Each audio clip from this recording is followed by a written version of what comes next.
Hey, Drinkcast listeners, before we get to the show, we wanted to tell you real quick about an event we have coming up in a couple weeks.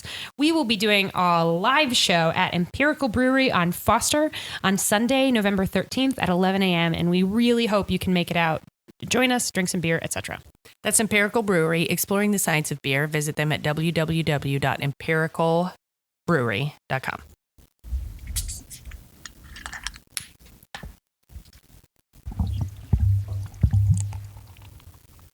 Oh, that sounds great. Shitty pour, though.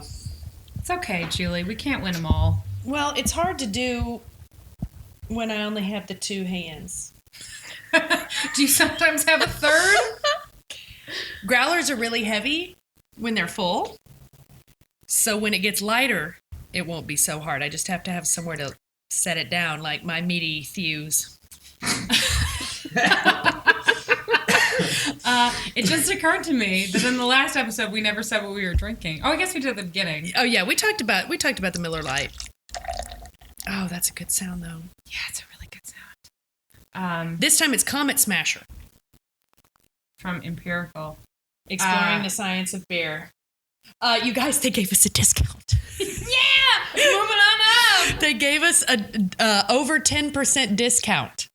And now, back to your regularly scheduled opening bit. So, Julie, what is a gut punch? Give me some examples of a gut punch. Well, sometimes you're watching, like, a movie that you loved when you were a kid. Like, for instance, say that film is Monster Squad. And say that you used to watch that movie probably at least 2 or 3 times a week with a good friend, and you could probably quote everything about it, but then when you watch it as an adult, you forget that they use words like homo. That was a gut punch. All right. What else is a gut punch? Another gut punch. Let's see. Oh, anybody would vote for Donald Trump. Oh, yeah, that's a pretty good one. Mm-hmm. So what is another gut punch? Another gut punch is when you just, kind of suggest to your husband that maybe you guys should use the slow cooker to make dinner so that you don't really have to cook, you just have to prepare. And he goes, well, fine, then do it. That was kind of a gut punch. Okay. All right. Can you think of any other examples of a gut punch? I actually have one more. What is it? And that is actually getting punched in the gut by a man that looks like your husband, but isn't your husband, and is played to perfection by Tobias Muhzmenzsz. Yeah, that is a real gut punch. A real gut punch. Both a real and a rural gut punch. Mm-hmm. Dun dun dun dun dun. Welcome to Podlander Drunkcast and Outlander Podcast. I am Allison Shoemaker. I'm Julie Starbird. That's Janine. Hi. And we have with us once again Amelia Buzzell. Say hi, Amelia. Hi, Amelia. Oh, yes, right. Got the jokes. We got the jokes. We got so many jokes. And we're eating, what the hell are we eating? We're eating babka. We're eating babka that she baked. It's delicious. It's like guacamole, but with chocolate and not anything like guacamole. But it's like spiritual guacamole. Come on, you know what I'm saying. I know what you mean. It's a comfort food. It's a comfort food. Do we need some more guacamole? Amelia hasn't gotten to that episode yet.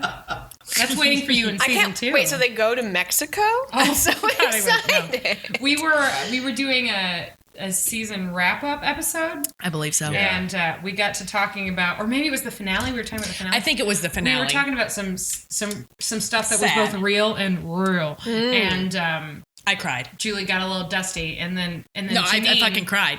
In his infinite wisdom, said, "Do we need some more guacamole?" And it was wonderful. It's the sweetest. I'm sorry. I'm eating babka right now. I shouldn't do that. But food does that for me. It helps out. Mm-hmm. Just the memory. Mm-hmm. And I loved her well. Oh, no. We don't have any guacamole. That's Julie's taking the pot. Guaranteed to stop the podcast. Except instead cold. of laughing, I cry. It's all right. Sometimes in life we cry. If we don't laugh, we cry, and if we don't cry, we no. That means nothing. Useless platitudes. I'm here for you. I'm fine. That is also how the episode starts, basically. I'm fine. Mm-hmm. So in episode 1.6, the Garrison Commander, which is where we are. There pirates in this one? Yeah. Because we're not at the Garrison Command. I was about to say that's where we are right now, but where we are right now is Janine's house. So the sentence got away from me. I just need some more of this comet smash. Oh, you know what? That's appropriate because Claire gets a real comet smash in this episode. Yes, she does. Oh, God. So it opens, and what's his name? The apple-cheeked guy. Lieutenant Jeremy Foster. Lieutenant Jeremy Foster is there with his red coats. Like, basically right where we left off. we're going to take you to the Garrison Commander. And he's wearing this incredible statement necklace, which Allison actually knew what it was called. A gorget. It's because I've read the Outlander books. And what does a gorget mean? It's just like a piece of their military regalia. Well, I'm guessing that his means that he's a lieutenant. An apple-cheeked lieutenant. But basically, there's another little standoff where Claire, he says, I ask you again, are you all right? Cricket, cricket, cricket, cricket, cricket. I'm fine. Everything's fine. And he's like, I don't It's know. not fine. And then Dougal is like, hey, if the lady says she's fine, you need to go away now. You're on Mackenzie lands, and I am the war chief, and leave me alone, basically. It does not go well, and he says she's a British subject. She's come with them. So Dougal's like, well, anywhere she goes, I go. So I'm Which going with seems you. romantic, but it's not. No. But then Dougal is actually like double thumbs up for the rest of this episode. Yes. So this is the episode where Dougal enters full gilf, right? Yeah. Because he's not, then it's no longer just a matter of physical presence. Like he does the right thing pretty much through the whole episode. Yes. Yep. Including the mention of grinding of corn, because then we all get to say that forever. So she agrees. She's all like, oh, wait, if I go there, maybe I can get to Inverness. Okay. Very well then. Yeah, let's go. Let's go. We get another Claire voiceover where she talks about how satisfying it is to be back with the British Army. And I actually think it's a really nice little mention because it's easy to forget that Claire is a veteran. Because she's a combat nurse, and so like they're called redcoats instead of Tommies, but it's basically the same. And so she's traveling down the road, and Dougal is with her, and Dougal is obviously very uncomfortable and in enemy territory. They get to the garrison and walk into a beautifully outfitted dining room where a whole pack of portly, powdered wigs, pale, powdered wig ponces are hanging out and having lunch. Potluck. Ooh. They're not. But I wanted to give. But they are drinking port. claret. They're drinking claret. Isn't claret a type of port? Is it? Come on, internet. Janine. Claret. CLARET. Is claret port? Siri? Is claret port? I am. Maybe it's just wine. Claret is a liquor for boys. Port is for men. What did I just pick up? No, that's ridiculous. Did you hear what that just said? Did you hear what he just said? That's stupid. Okay, so I don't know the answer, but this is the first thing that pops up. Claret is the liquor for boys. Port for men. Look up what is claret. I don't know. This is... Anyway, so the most Patty. important is there's the Patty. wonderful quote of, you're putting the claret at risk. Yes. Oh yeah, when fucking Blackjack comes in all dusty. Spoilers. So they have So this guy's name is Oliver Lord Thomas. Oliver And Lord Thomas. Lieutenant Foster is very pleased to be able to bring this woman who he senses is in distress, which is not wrong, into this dining room. And then immediately this fop, this like... It's like he's very obviously just an idiot. He's a shady bitch. And a highly bigoted idiot, too. And when Claire's like, well, wait, you seem like an asshole. I know, I'll start drinking. Immediately. Yeah.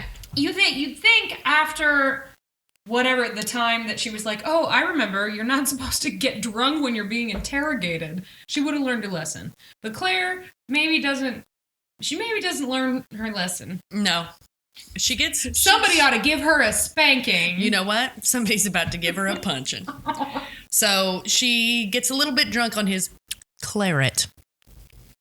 And they have this showdown with Dougal, where it's all about, he asks him who he is, and Dougal introduces himself, and he pretends like he can't understand a word. Then there's this whole thing about, he tries to explain, like, you're on my land, and we're basically equals. He ignores all of that. And then every once in a while, someone will try to translate, and Lord Thomas is like, yes, I understood him! And then he goes back to pretending that he can't understand anything. There's he asks the question we all want to know, which is, what does a Scotsman wear under his kilt? And Dougal's like, are you trying to freak the lady out? And I'm like, this lady wants a little peekaloo. Yeah, I think the lady... Let me see your Werthers under that kilt. What's going on? Yep. What's going on, Walker Shortbread? Yep. What's going on? So he's throwing buku shade, and Dougal is obviously very uncomfortable and is finally like, oh, well, you don't have room at the table for me? That's fine. I'm going to go drink some fine Scottish ale, and because I'm not a time traveler, I'm going to be just fine. Yeah. I'm going downstairs. Yeah, so he goes downstairs. Claire's left with these gentlemen, and she obviously charms them and tells them a whole story about being a lady from Oxfordshire, and she's set upon in the woods, and blah, blah, blah, blah, blah, and they're all riveted. I just tried to drink my microphone, too. Yeah! Woo! Cheers. Cheers. Cheers. These new It's mics new, are it's great, new. but they're at a different height. It's like, it's beer height. So it's just like, we just keep reaching for them as though they'll taste anywhere near as good as this Comet Smasher. Which they shan't. So he hears her whole story, and he is very interested and like really wants to help her. And fuck her, let's be real. He really does. It's gross. He does kind of have this very lascivious. It's been so long since I've seen a fine English rose. And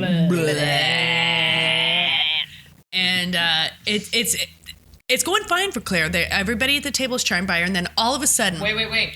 We cannot skip the most Claire moment in the entire episode, which is when they're like, well, I don't see any reason why we can't bring you today. Well, let's get you back to your people. She's like, well, in that case, I believe I will have more wine. That's right. I've already had 2. I'll go number 3 now. Yeah. Oh, come on. She's had more than 2. Oh, yeah. So she finally just all in, let's get drunk. And then the door bursts open, and in comes her husband. No, not really. Black Jack Randall. In a cloud of claret risking dust. He's like Pigpen up in there. And fucking... Hit us with the quote again, Amelia. You're putting the claret at risk. Yeah, so Brigadier General Fop Ass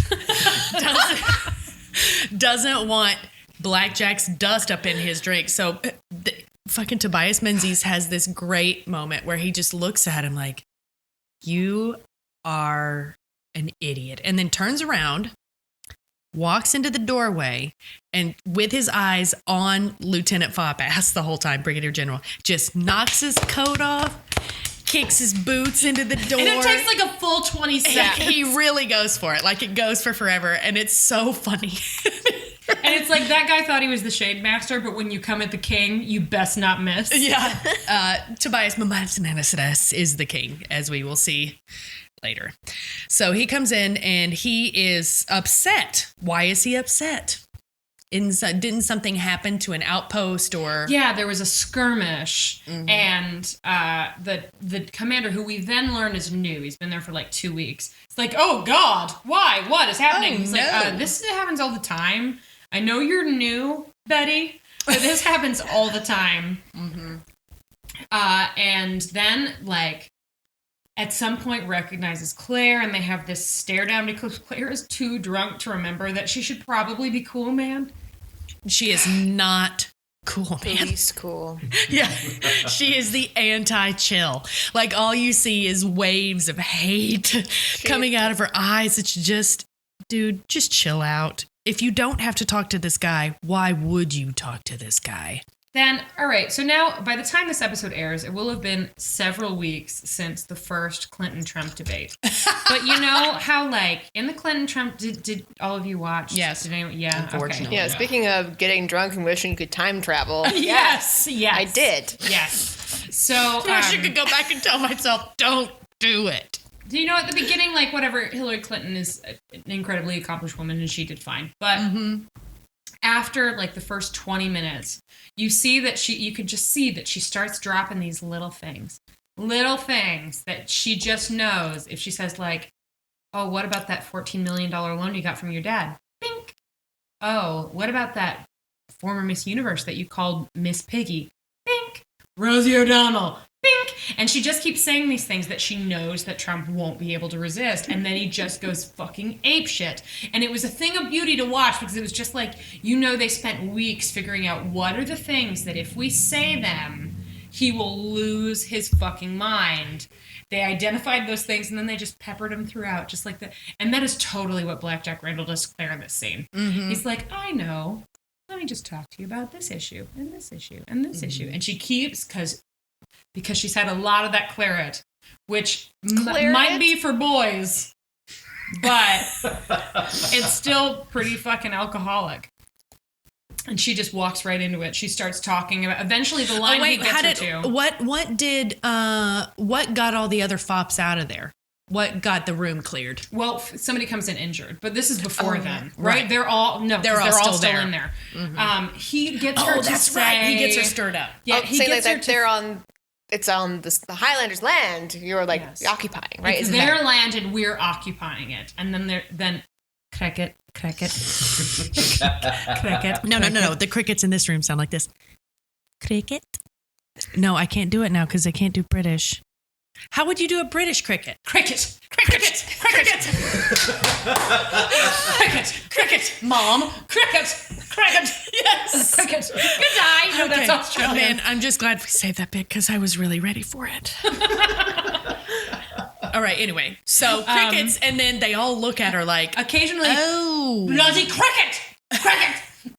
So after the crickets pause, Lord Ponsington, Lord Fop-ass Foppington, says, I believe it's the King's Land. And Claire goes, oh.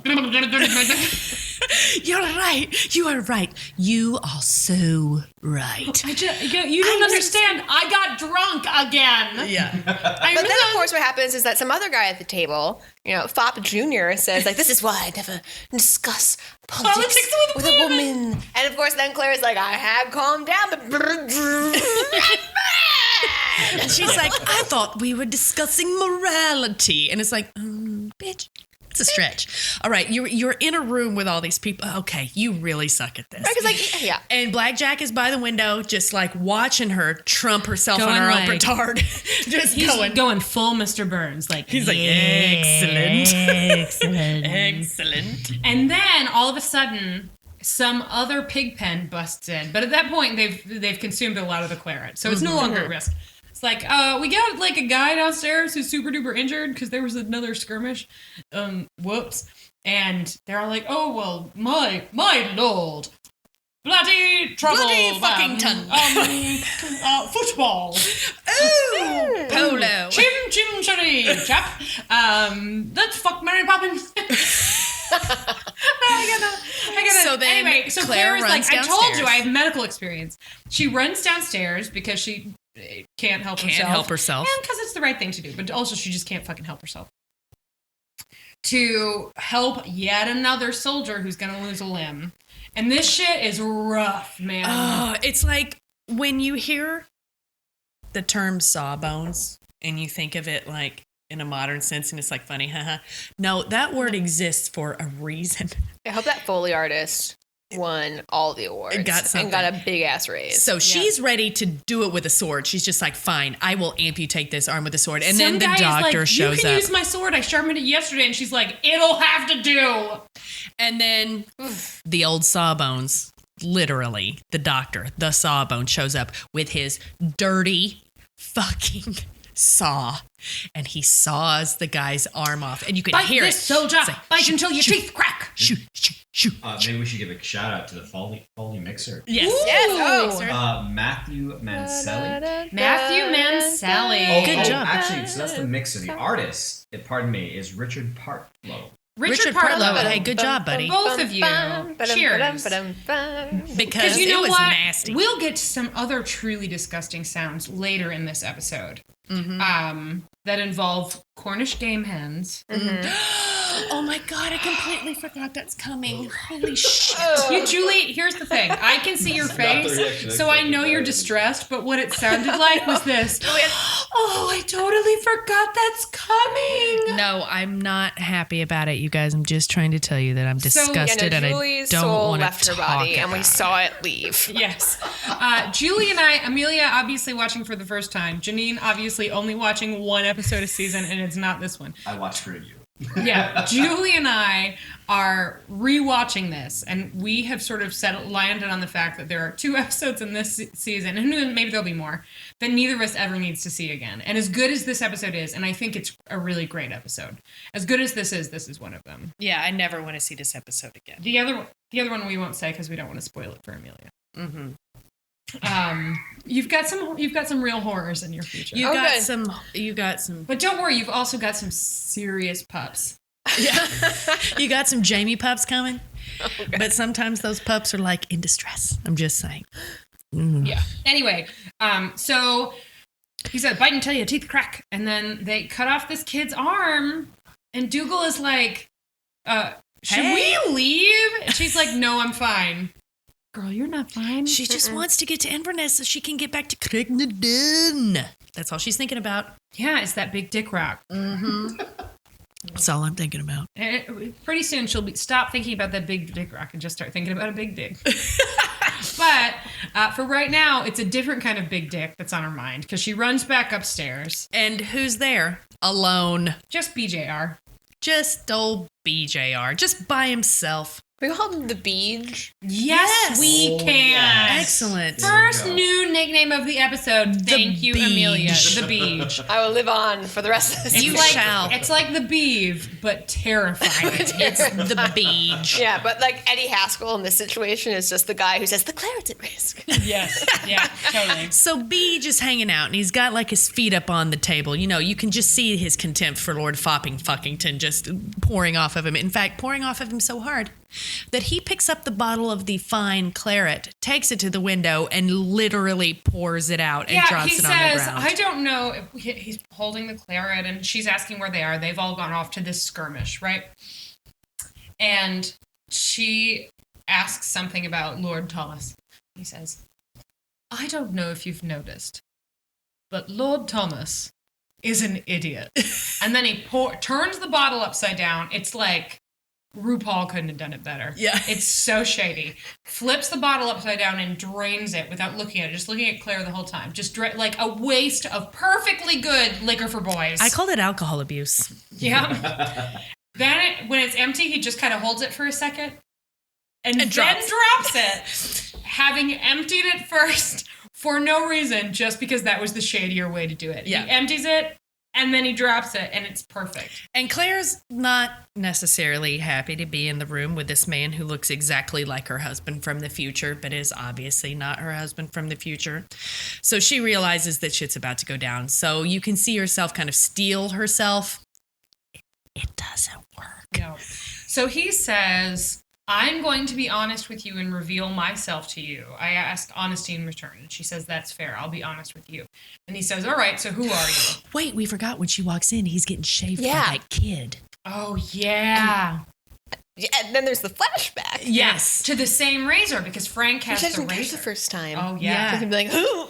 Yeah, it's the same razor that she shaved him with in 1948. So he's got family this. for It's a so family long. heirloom. He's got this Keep it kid safe for me while I'm in the war. who knows what their relationship is, but he's got this little kid like red coat guy who can't be more than 18 years He's old. definitely not a lieutenant. Shaving him with a straight razor.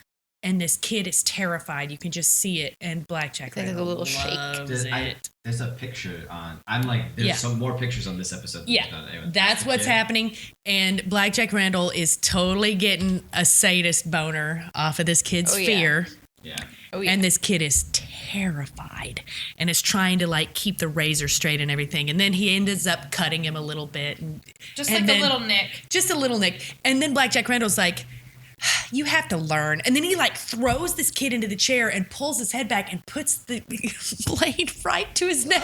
And this dry kid is shaves him. And this kid is like, "Ooh," and then he dry shaves him, talks to him about the Got importance the, like, of a steady tender part of the hand. neck. Steady hand. And once again, shout out to the Foley artists because that You can hear subtle it go. sound. As someone who's actually shaved with a straight razor too, that hurts me. Like to my that fucking fuck that. Yeah. So then, Well, and then he even managed to get in a dig about like, well, you're a boy, you don't even have have a beard. Why am I doing this? And then he kicks him out. Beach sucks. And then Beach picks up the claret, dumps it out the window, and gets prepared to get his boner on again. Well, and in the flashback, the thing that works so well about it is it's the juxtaposition of like this sexy, romantic Claire's shaving Frank, and he's about to go off to war. She seems to have not been enlisted yet. Mm-hmm. And this terrifying, it's just awful. It's really awful. So we get a little glimpse into the darkness of the beach right there.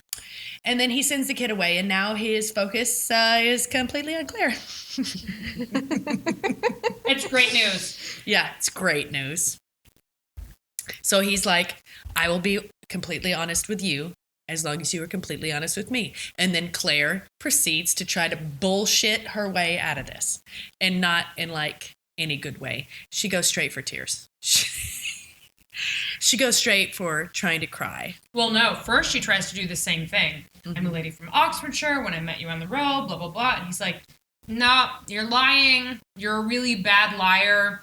Don't lie anymore. So then she tries to go for An affair de good. It was an affair of the heart, and I didn't want to talk about him because I felt that I would damage his reputation. And she's getting all the most licentious man. Oh, God. And every time the camera goes back to Tobias Muhzmenzsz, he is selling like the bemused, I don't believe a fucking word you are saying. And at some point he gets up.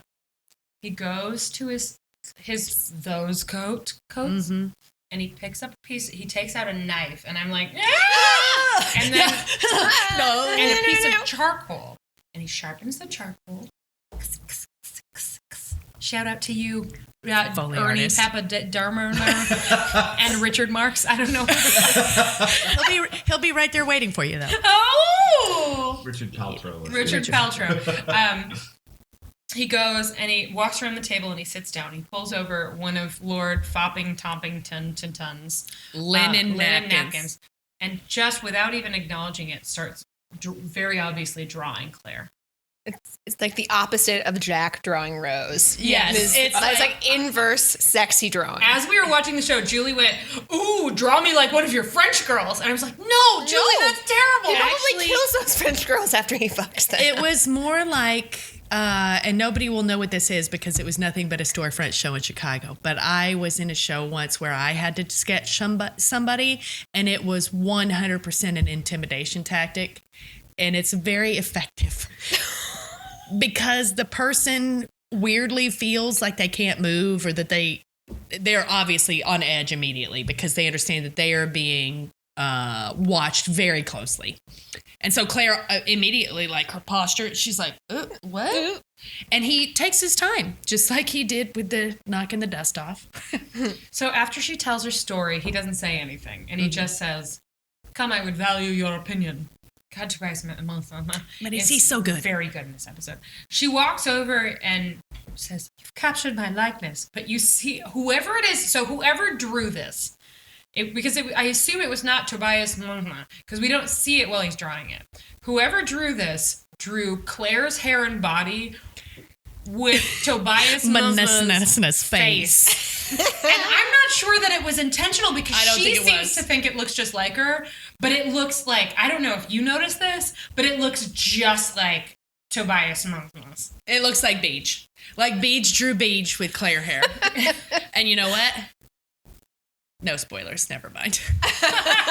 Never But at least it mind. doesn't look like that fresco of Jesus in Spain that the woman tried to repaint. And now it looks like the Scream. Yeah. So at least the beach sort of made a person. Yeah. It looked pretty good, but it looked a little bit more like him than it looked like Claire. But anyway, And then so he says, does that. I shall call it Beautiful Lies. Lies. And you're like, oh, shit. Yep. He knows she's lying, and then he's like, all right, level with me. And then she takes it to the back whipping, right? Well, she turns at it some around. point, he starts asking her if she speaks French, and they speak French for a while, which means I get to say, yes, I speak the French, but it is a very small amount of French. Oh, I know you have spoiled the claret. Yeah. I haven't got to do that in a while. We've been waiting all season. I know. Anyway, and finally, somehow it gets around to his like thirst for violence. Like how does that begin though? She starts talking about Jamie's back, and she doesn't mention Jamie's name. She says a young Scottish boy. Well, no, it's because she says that he has developed quite a reputation at Castle Leoch. Right. I heard that you once administered 100 upon 100 lashes to a poor Highlander boy. Yes. Note And the use he- of boy because he has not yet become a man. Well, we find that out real soon. So he gets a wistful look in his eye and decides to settle down by the fire and describe his sadism. Before this, I think it's before that happens, he starts asking her. Yes, it is before. He starts asking her if she has ever heard any of the Mackenzies speaking treason. And she's like, no. And at some point, he's like, "You've never heard one of them mention the pretender James and his idiot offspring." That's right. And I'm like, you know what? You know what? You got a point there. I agree with Beach. One time and one time only. Idiot. Yeah, idiot. BPD, idiot. He's an idiot. He's an idiot. You'll get there. Yeah. We eventually, it will not surprise you to know that eventually there's more talk about Charles Stewart, who we call Bonnie Prince douchebag. Because he's a fucking idiot. BPD for short. So the Beach is totally right about the BPD. Yeah. He is an idiot. So just the once, he's fine. Then we get to the showdown about Jamie, and at some point she says, Blackjack says something like he was convicted of theft and treason and blah, blah, blah. And she says, I heard he only stole a loaf of bread, which Claire never hears that. She never hears he only stole a loaf of bread. She is confusing him with Jean Valjean. That's what she's done. He also broke a window pane. It's like, it's totally strange. There's no point in this series Singing the song of Angry Ken. Yeah. Also, before we get to the whipping, I have a note that like Claire has this habit of invoking legal proceedings in a very matter-of-fact way, like now and then in the future, as far as I've seen as well. Like, girl, why? Like, are you?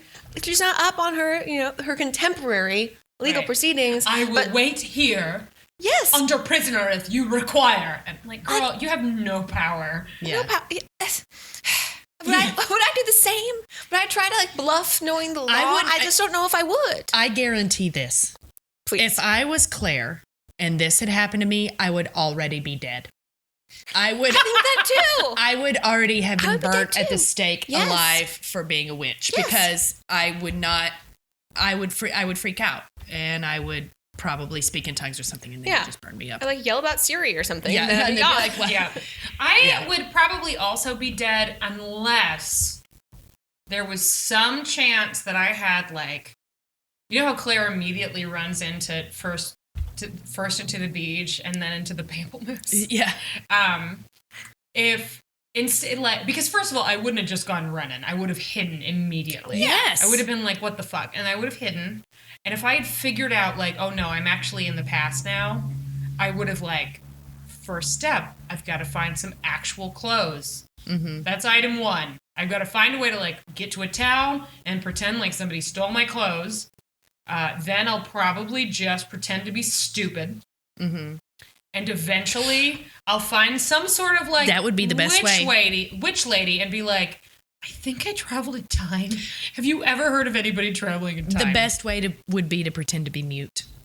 I feel like I'd be Paul Walker in Timeline. Yeah? All right. So Claire obviously doesn't do any of these things and has these people taking care of her kind of, but she is really bad at being interrogated. And I must say, I prefer time travel stories when the time traveler is bad at it because almost Well, it's more everyone interesting. would be. yeah, everybody would be. You're right. And like I said, I would straight Mulan it. I would try to Mulan it, but in that moment when I woke up and saw a red coat, I might just straight up Julie, have a you'd heart have attack. a really hard time hiding your pups. Well, my pups are pretty nice, but I think I could bind him down. I think I could make him Doug's. You could use some Alaska Thunder Fun fashion tape. I could use some fashion tape, pull him down. But I don't know. Who knows what you would do? Who knows? Because it's not real. You don't see. Yet. You Anyway. haven't been there. Anyway, Patty. So, they He goes into it. he finally is like, all right, well, here's what actually happened. And then we get in the book, because I reread this chunk about today. So we mentioned this in the last episode, but Ronald Moore, in the little, after the episode, stay tuned for blah, blah, blah, from stars, blah. And it's, Ron Moore always talking about one thing or another. In this one, he says that it's a tiny, tiny section of the book. But they thought, he doesn't say because we have a fucking amazing actor, but that's part of it. But also because he's such a huge part of the rest of the story. Spoilers, not spoilers. You can obviously tell he is. They wanted to turn it into a full episode, so they stretch it out. So in the book, Claire finds out all this shit from Dougal at the spring they end up at later. Oh, okay. Because Dougal was there, so Dougal tells her Right. all of this. Blackjack doesn't tell her any of it. And I actually think it's a great adaptive choice. That's really interesting. Yeah. Because he's got that great line about how the truth rings louder than any lie. You can always tell. And it's very obviously true. And the only thing that's false is and I think it seems false, any inclination, any hint that he's interested in redemption. Right. Right? Like he just tricks her enough to get her out of that chair so they can punch her right in the old Audi. Baby maker. Right in the old bread basket. Yeah. Oh, wow. Yeah. Anyway, so we go into this awful flashback, and here's where Richard Pedunkington. Richard Pilates? Pilates? Sure. Paltrow? Like Gwyneth? I think so. I'm not looking it up again, but it's Paltr. Richard Goop goes. Richard Goop. Where the Goop got it. Richard Goop. Really earns his pay because, I mean, Jamie. It's a scene where you learn a lot about Jamie, and you learn a lot about the beach. Yeah. And Jamie is obviously terrified. When they take off his shirt, Dougal is there. Dougal just rips his shirt off again. Not really, but like Dougal's there in the background. They take his shirt off, and you can see That he's already cut up. Like still bloody. Still bloody. Rami. Like obviously, Rami. yes. Cornish game hen that went through a wood chipper. No idea how bad it's gonna get. And he says, "Oh, you're trembling. Are you frightened, boy?" And he says, "I'm just afraid I'll freeze to death before you get on with it." Because Jamie is a little bit like Claire sometimes. Yep. So the beach decides, like, all right, well, I guess it's time to show no mercy. And he just starts whipping his already whipped back. And you can hear, like, squelching sounds. You can see pieces of meat flying off of the back. You should see Janine's face right now. This is what we didn't... somebody suggested you watch this one. No, you didn't know. It was... Shout out to Jen Renese. Hope Italy is great. Suggested you watch this one because you needed to understand exactly how bad the beach is. So the beach is all like, I had intended to pace myself. Yeah. Nah. He started doing it and he just really gets into it. And like it goes on and you can see like his back, just flesh falling off of it. And like Blackjack's covered in blood. And then a shot of Jamie's feet like slipping and all the blood on the platform. Because he can barely stand up straight. He's already like chained like above. And Black Randall is not just using like a whip. It's a cat of nine tails. It's a cat of nine tails. So it's like every time it hits him, it's 9 times. And he says, I will break you. Which, of course, is like Ivan Drago, Randall Blackjack. Is that Rocky 4 or Rocky 5? Rocky 4. I must break you. He I will say, we had a discussion a couple episodes ago about somehow Sam Heughan looks hotter, covered in blood. This is an exception to that rule. Neither does Tobias Muhzmenzsz. No, not a good look for him. So it goes on and on. At some point, he says, I felt my legs start to shake and started to feel lightheaded. I'm like, yeah, that's because all the blood rushed right to your dick, you fucking sadist. Yeah, he totally had a boner right now. And then he's like, everyone in the crowd, people started to look away. Yeah, because nobody in the crowd could fucking stomach it anymore. And finally, one of the red coats straight up passes out. Just like, boosh, and hits the ground. And then Jamie has some other sick burn. What is it? What is it? I can't remember what he said. Because he's like, look at me. Because it's when he pulls his head up. I don't know. Oh, yeah. And then everybody in the crowd starts laughing. And we all know laughing is no bueno to the beach. Speaking of laughing during time with the beach, I have a screenshot. I'll describe it to you, dear listener. So you can send it to me. I'll put it on Twitter, too. Okay, I'll also do that. So I'm like looking around the crowd. People are upset. Like women are crying. And grown men are looking down at the ground. Everyone is like a wonderful shade of puce before the guy passes out. And then it pans across Gilf. And the way that his like kilt sash clip is tied and the way like and the angle of the camera, it looks like that clip is like a googly-eyed happy face. Oh my God, Oh my God, it looks like Cookie Monster. It looks like Cookie Monster. And so here I'm like, okay, I want to see some sexy bloody Jamie. I can't. Okay, that's not available. Everyone's a monster. Everyone is gross. And oh my God, it's Cookie Monster. I feel great. This is wonderful. Oh, that's amazing. That's amazing. So check Twitter. Twitter. I'll put it up there. At Podlandercast. At Podlandercast. Yeah. Mm-hmm. Also, is there a black guy in the crowd? Yes, we thought the same thing. We're like, where the fuck did the black guy come from? Yeah. Oh, the black guy's at minute 40 and then 43 seconds. Cookie Monster's at 39:48. In case And we're just like, we're like, sweet for trying to get a black guy into the crowd scene, but also what? But okay. It's, I recognize that this is a super duper white show. Mm-hmm. That will eventually change at least a little. I won't say why or in what context, but that's not a permanent They do thing. go to Mexico and have guacamole. They do go to Mexico. But to a certain extent, that's unavoidable, right? Like in the Highlands of Scotland. In I don't know. If I 1743 went there or whatever. today, I have absolutely no idea how many people of color I would say. More than you would then. Yes. Yeah. But I guess I appreciate, like, they at least were like, can we get at least some diversity in the extras? Can we get a brother in the room? can we just put him in here in the crowd? Can you give him fabulous facial hair? Incredible beard. He would Yeah. totally win the empirical beard contest. He had this big gray beard. It was really cool. Yeah. Yes. And it's complicated because it's like, this is this week and now it'll be like 3 weeks ago or whatever. Did any of you see that terrible interview Tim Burton did where he said why he doesn't cast people of color in his movies? Who I cares? saw the headline, but I didn't click on it. Oh, Just assholes. Just like, yeah. Where his come to the his future whole or don't. His whole aesthetic is that he makes movies about stories where there couldn't be people of color. Like Tim Burton's movies are realistic. right. And like this is a little bit different because it's so specifically Amelia, you okay? right. Yeah. I don't understand that. Fuck that. No, it's ridiculous. The thing that's really weird is it was about this Miss Peregrine's Home for Peculiar Children, which I reviewed for Consequence of Sound. Find it at consequenceofsound.net. I didn't like it. Spoiler.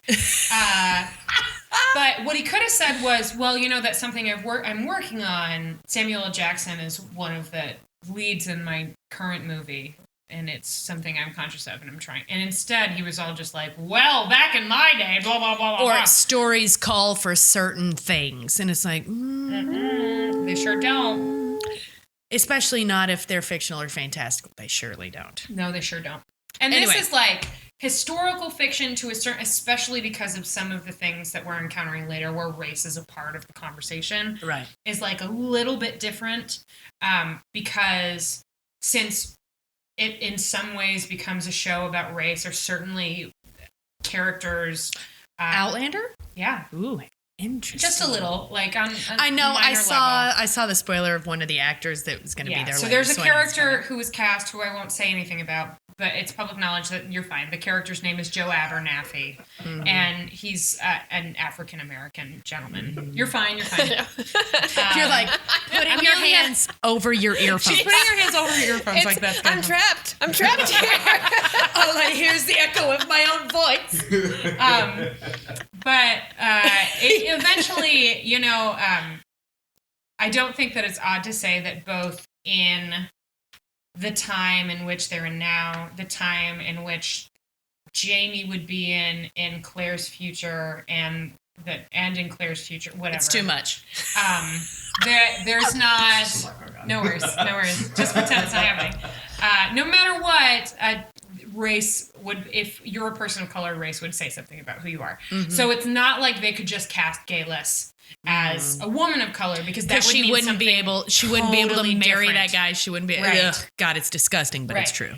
So but on the other hand, like Tim Burton, Sweeney Todd, there is absolutely no reason that some of those people couldn't have been people of color, because it's like so fantastical, and like whatever. Sorry, I really love Tim Burton, and now every time I see Beetlejuice, I'm gonna be like, fuck you. I love this movie. Fuck you. Back to the story. So BJR's got a boner, And The Beej has got a then people bone. laugh, and then the boner goes away. And then in order to get his boner back, Beej has to double down and It's keep awful. whipping the shit out of Jamie, and it's really horrible. Oof. That is some seriously good coke. Yeah. Whatever the fuck he was on. Yeah, because he was sniffing a lot. He was like, he just goes apeshit, and people are horrified. This is a thing that I think at this point in the show they mentioned that Jamie's dad's dead. Have they? If not, no, they didn't say anything okay. about it. Well, it's an extremely minor spoiler. But But then his dad is in the crowd, right. And we find out in the books that his dad died. He had a stroke watching this happen Because it was too much. and died. So the entire time that this is happening, of course, Tobias Muhzmenzsz has this incredible voiceover monologue detailing how he feels about this, and it's very like The spare. boy and I were creating a work of art together. It's very spare and disgusting. And Do you have any of that creepy. in your notes, Amelia? I didn't. I was too busy watching Tobias do his thing. Well, first of all, Tobias, the Amazon IMDb sidebar, I have the note of, so it looks like his last name is Menzies. And it's which not we the called him most- Menzies. Have you? But we've been like Menzies, Because it could be like Menzies. No. So We just always started say making it noise. some other way. Can we just honor the lunar cycle that is built in to his last name? Menzies. Can we just call him, how perfect is that for a show like Outlander? Yes. I call him Menzies. Pussy's getting licked. Let's call him Menzies. Yes, let's call him Menzies. Can Tobias Menzies. We love you. No, the rest, no. Otherwise, it's Blackjack being gross. Whipped him to the point where Jamie has blood coming out of his mouth, which I don't understand. What, is that internal bleeding? That blood is coming out of his mouth? I don't know. How does it happen? Or did it or did the cat of nine whip around, just split open his lip? Ooh, maybe. That's all I have for that. It's Continue. brutal.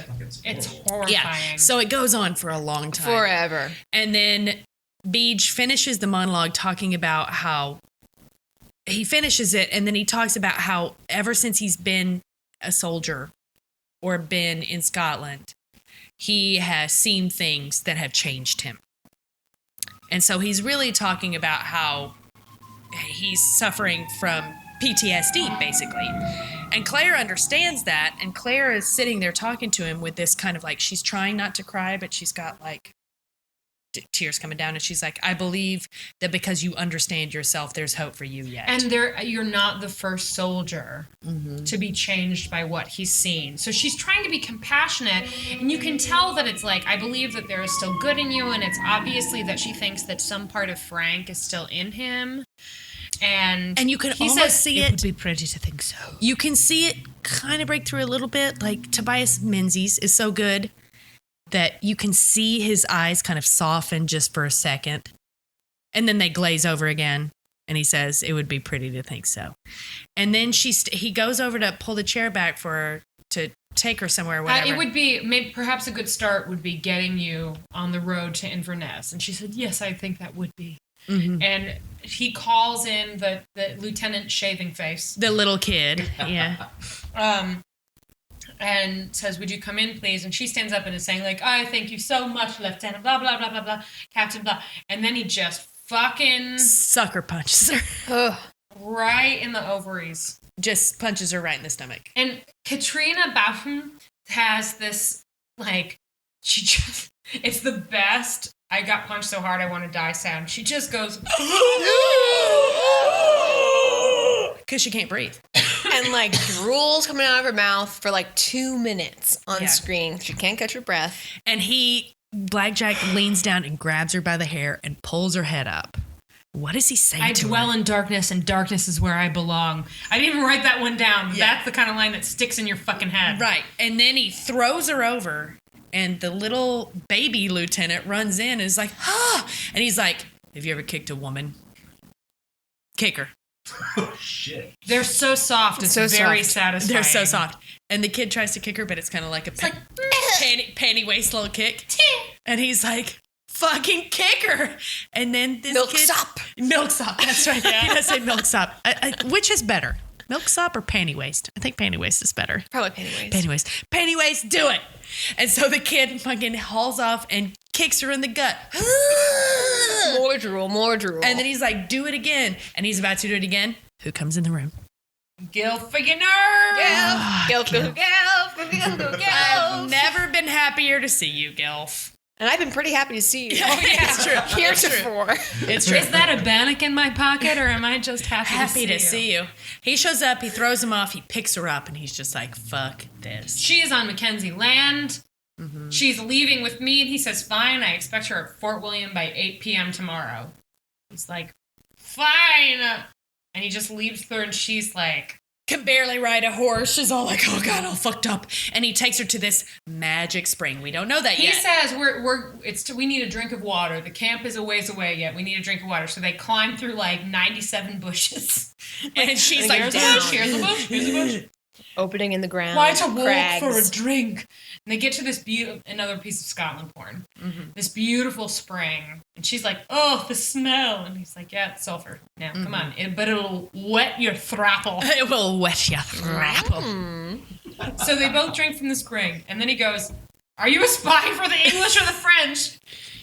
She's I'm like, playing Claire Beecham and nothing more, except for that I traveled in time. But from she the doesn't, future.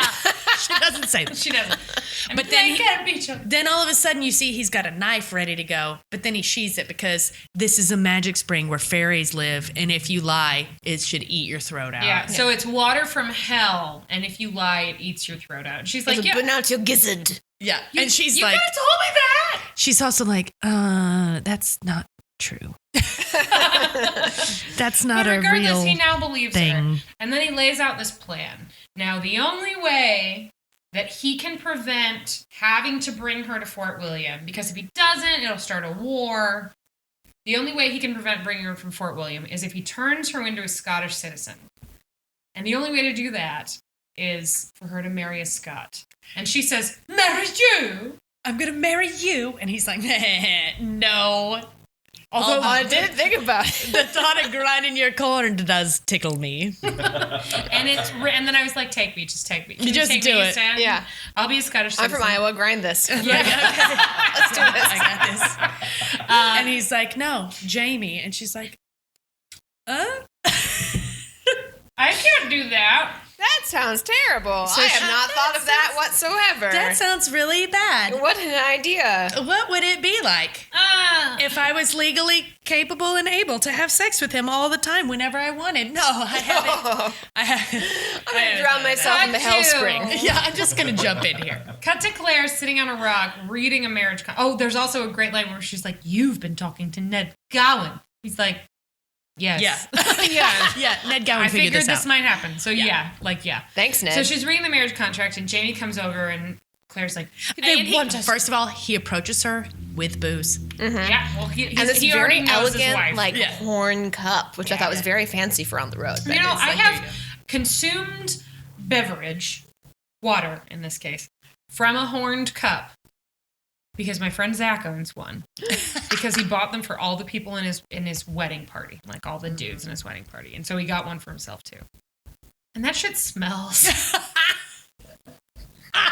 It does. It just smells weird. It just smells weird. I don't recommend it. Don't think like, what a beautiful cup. I should order some of those because they just stink.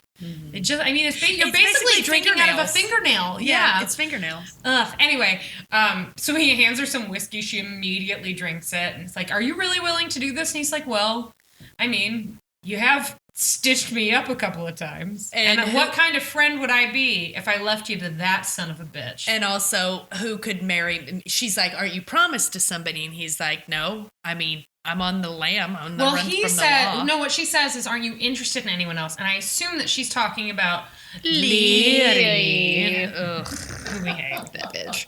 That brat stall. Yeah, Yeah, she sucks. that milksop. Yeah, Whoa. that panty waste. Milk toast. A waste of panties. Like, actually, literally. And so, oh boy. Yeah, no, I'm going there. Anyway, and he's like, well, no, who would marry me? I have a name on my head. I have nothing but a soldier's pension. I can't go home. No father wants to give their daughter to somebody like, Yeah. And he gets up to walk away, and he's like, so, I feel like, yeah, I got to do this for you. Let's save you. It's fine. And he goes to walk away. And she says, but doesn't it... And she blushes a little bit, because Katrina Baughman is really good. Blushes a little bit. Doesn't it bother you that I'm not a virgin? And he turns around, and this is the point when I fell in love first with the book and then with the show. Because this is so good. Jean's never heard this before. No, I'm on the edge of my seat. He turns around, and in my memory, it's like a snap line. but it's not. He He's turns around, uncomfortable. he's obviously He's embarrassed. like looking to see if the guys are listening. Yeah. Like, And he if says, anybody's like, no. As long as it does not bother you that I am. And then he walks away, and she gets this look in her face like, "Mer?" But before he walks away, you can see her face being like, because like he's standing up and she's sitting down. So like her eyes are at dick level, and you can watch her eyes travel his body, like, don't look at his dick, don't look at his dick. Okay, don't look at, nope, okay. And then yeah, he good says- idea, don't look at his dick, don't do it, don't and do he it. goes from being embarrassed to he gets that little rakish Sam Heughan smile. Oh boy. and all the women everywhere in the world are like, wait a minute. Wait a minute. And then he says, I think at least one of us should know what we're doing. It's like, and you're like, oh God. And then she marches off. She gets more booze and she stomps away. And you know that Like it's like, grabs it. this is terrible. Why are you forcing me to do this? I can't wait. Truth. Life It's truth. really hot. It's one of the hottest moments in the show. And Yeah. they're both totally clothed. Yeah. It's just like, it's real hot. It's real hot. And it's, excuse me for standing on my lady box for a second, but it's not that kind of lady box. I was going to say, Don't stand on that hurts. isn't that a redundancy? It's like, That's not where fit, though. merely soldiers and petty coats. It's that box, not this box, because that would really hurt. Anyway, it's so, like, it's such a fabulous, wonderful, and satisfying reversal to have the, like, plucky virgin be the dude. Right. When is it ever the dude? It's never the dude. Never. Oh, so like the woman knows what she's doing, and the dude is like the unspoiled, immaculate beauty. Because God, is he? Yeah. Like, you know? Yeah. He hasn't picked up bad habits from anyone else. He hasn't had like women fake it so that he thinks that you can be like, give it a couple of pumps and we're good to go. Like he's as fresh as the driven snow, ready to learn how to diddle a skittle. And he will pick that up really quickly, left-handed. Yeah. He'd probably be fine with his right though too. I mean, literally, he could probably. Yes. But he's ready to like expose his pups. and to save this woman who he's obviously attracted to. Yes. And while she like denies that She's a attracted, liar. he like obviously isn't saying anything but trying to do the right thing. And then there's just that little, I figure at least one of us should know what we're doing. And you're like, Yeah. oh yeah, what condition my condition was in. And then the episode ends. Literally ends. Oh man. Yeah. Like, boom. It's so hot. It's the best. It's one of the best moments in the entire series. It really is. Steamy. I know. And like, so it's going to throw our scales off, right? But like, God, that shit. Mwah, it's real good. So it's time for our scales now. Okay. No, is it not? That's very good. That's very good. That's very good. Okay. Ariel. So let's start with costumes. Who gives a fuck? We see like almost no costumes. We see all those fancy red coats with but they're all the same. They are all the same. Like the blood effects as being like costume? Sure, that's fair. So like Passion of the Christ would be the top. Yeah. Yes, Passion of the Christ would be the top, and the bottom would be Rikio. Has anybody seen Rikio? No. It's just RIKI-OH. It's like a cult. Mm-hmm. It's whatever. Anyway, the effects are bad. I'll come up with something else. All right, then I'll go straight alien. When the alien bursts out of John Hurt's chest. Yeah. That's what I'll go Alien? With. That's real good. Okay. Mm-hmm. So on a scale of every low budget Eastern action ninja blood movie you've ever seen, that's what we'll use for Rikio. Okay. To Passion of the Christ. Where do you land? This is a horrible film. I'm looking at scenes with it. It's wildly entertaining, but it's not good. I'm going to go Godfather 1. We've got some like Almost Sunny in the turnstile blood levels. When he gets a nail. Yes. Mm-hmm. Yes. All right. I'm going to go. Oh, God. Let's Janine is repulsed right now looking at Rikio. The hook who just hooked a guy by the mouth and then dragged him across the floor. But now in the next scene, he's tapping his hook because it's a dual hook. So he's like clicking. It looks stupid. Yeah, everybody should see it at least once. Anyway, at a midnight movie if possible. Sorry, my bad. I'm going to say Kill Bill. If only for that scene, because it's so over the top, it's so realistic, when the bride chops off Oren Ishii's head, but just like the top of it. And it slides off. And it just falls off, and then the blood splatters on the snow. If for that alone. Mm-hmm. That and Wiggle Your Big Toe. That and Pussy Wagon getting his head bashed in the door, which is so satisfying. Yes, it is. All right. So next is the boning scale. Woof. And we're still at sexual tension. Plus, we've got the Beach with his chubby over the Cornish game hen. God, that's disgusting. I don't even know how to do this one.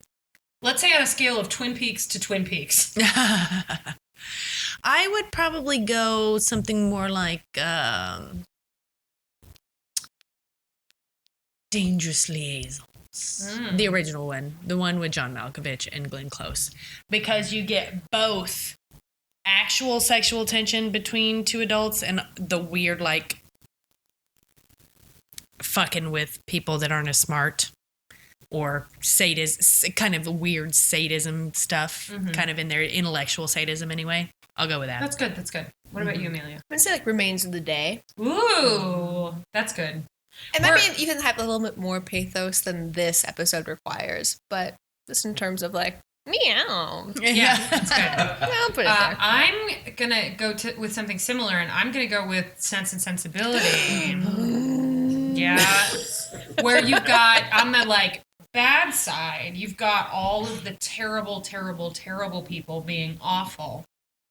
And and especially what's-his-face's brother, just salivating all over everybody. The awful dude. The older Ferrars.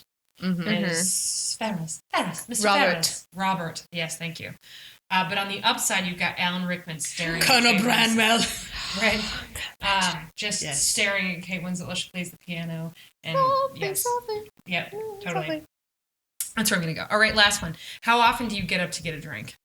I'm gonna reuse a good one on the high end, and I'm gonna go with speed. And on the low end, I'm gonna go with speed 2, cruise control. On this one, I want to get up and get a drink. Yeah, but now whether that means I pause it or not is maybe questionable. Ooh. But you can't. Even we couldn't make it through talking about the whipping without taking a tangent because it's so rough.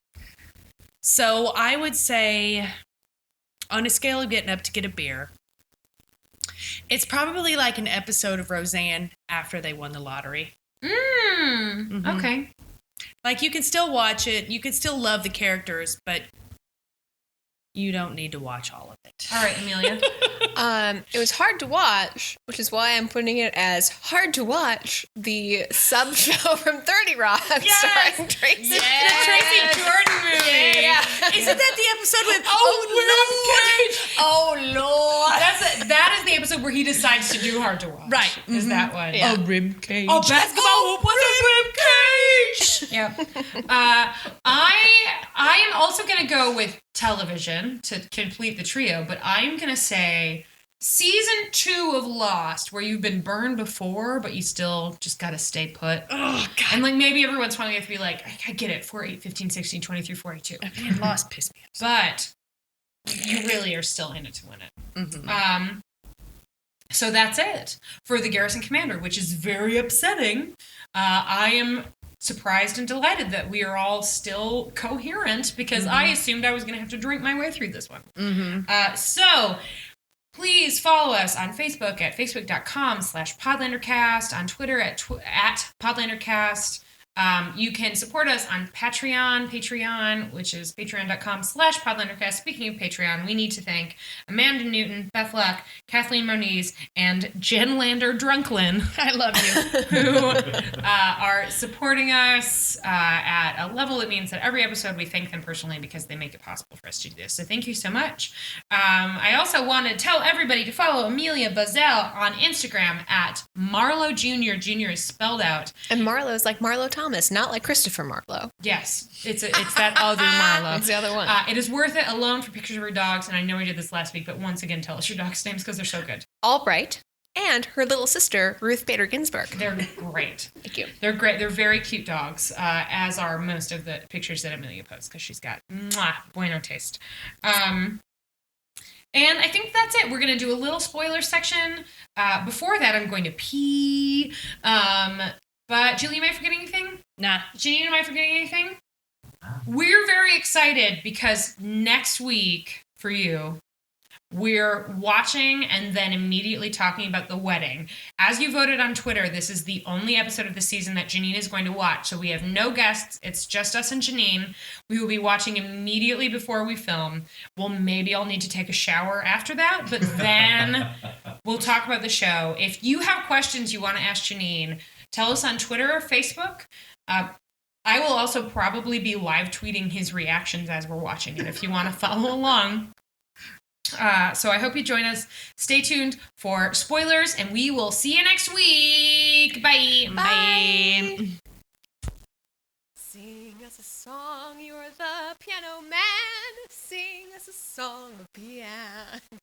It's Saturday and the regular crowd starts to shuffle. Welcome to the spoiler section. No one has suggested a name on the internet yet. No. Come on, you guys are hilarious. You say funny shit on Twitter all the time. Surely one of you must think of... Surely? Come on! There's got to be something better than Spoilerlander, you guys. We had a Je suis spoil. Je suis spoil. Je suis spa. We trust our audience. You guys can give us something. Also, we have to note that we were just played in by Amelia Buzzell singing the Outlander theme song as Piano Man. Which is really... It's great. It's je suis great.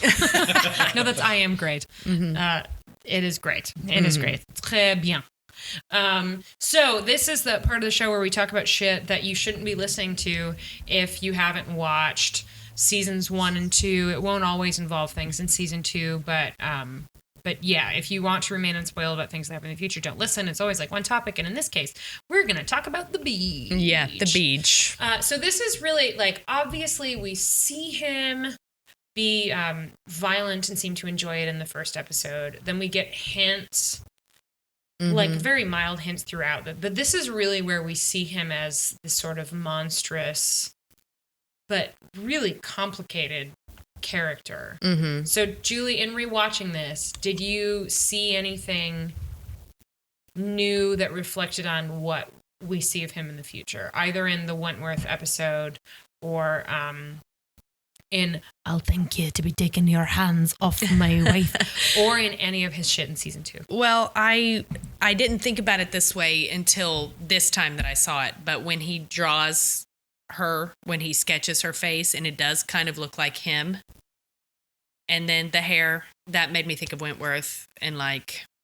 And the lavender oil. Yeah, he's obviously obsessed with Jamie in an unhealthy and destructive sexual way about mastery or breaking something that's pure, or I can't explain his pathology, but I definitely did see a little bit more insight into what goes into Wentworth Prison ahead of Wentworth Prison, which I didn't, since this is the second viewing of it, I saw more than I did the first time. I felt the same way, and the thing that resonated with me, and it hit me the first time too, but revisiting it hit me more, is the line he has about how they were creating something beautiful together, which seems to me like sort of a classic abuser idea that somehow they're both involved, right? Or they both have the choice to do this, it's a thing that they're somehow both participating in an active way,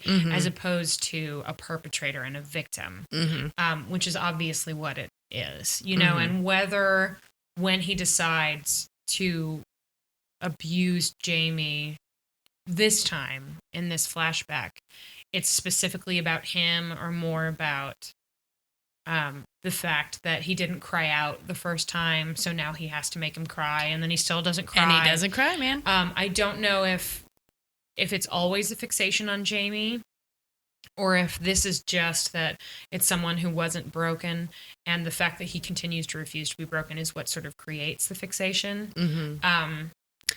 I think it's probably a mix of both. I think it's the first time he ever encountered him at Lallybroch. And like seeing that, whipping him there and him not crying out, I think that he becomes an unhealthy obsession. I think it's that that Beej is so broken that to see something so unbroken is an offense or a mountain to be climbed or something. And he gets there. Does it, when we see him again in season 2, do you think that it's the same kind of fixation, or does it change to something else? When Beej comes to France, you mean? Yeah. Well, we get that delicious moment where he is made small by the king, and Jamie's there to watch that. I think that Blackjack probably still has... He still has feeling. I think he definitely has feelings for Jamie, as warped and twisted as they are. I think that they still exist. And obviously Jamie is ready for revenge. I don't think it's exactly the same because he's already achieved his major goal. I can't remember because I also think it's different. And I think that it's more what he would consider romantic, and obviously it's not. No. I don't remember in season 2. It's sometimes hard for me to figure out what's books and what isn't. In season 2, does the Beej have? I'm so glad that this name is. It's a really good nickname. I'm really proud of Amelia.